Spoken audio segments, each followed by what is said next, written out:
প্রায় ৩ বছর আগে মুন্সিগঞ্জের পূর্বরাখী গ্রামে প্রবাসী শ্যামল ব্যাপারীকে গুলি করে হত্যা মামলায় ৩ জনের মৃত্যুদণ্ড, ৮ জনকে যাবজ্জীবন কারাদণ্ড দিয়েছেন ট্রাইব্যুনাল। মৃত্যুদণ্ডপ্রাপ্তদের দণ্ডের পাশাপাশি ২৫,০০০ অর্থদণ্ডও দেওয়া হয়েছে। যাবজ্জীবন দণ্ডপ্রাপ্তদের ২৫,০০০ টাকা অর্থদণ্ড, অনাদায়ে ৬ মাসের কারাদণ্ড দেওয়া হয়েছে।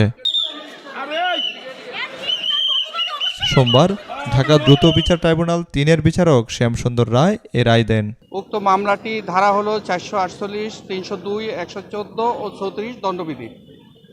উক্ত মামলাটি দ্রুত বিচার ট্রাইব্যুনাল ৩-এ বিচারের জন্য প্রেরণ করা হলে মামলা নাম্বার পড়ে ২/25। এই মামলায় একজন শিশু আসামি আছে। শিশু আসামি সহ ১২ জন আসামির নামে চার্জশিট প্রদান করেন।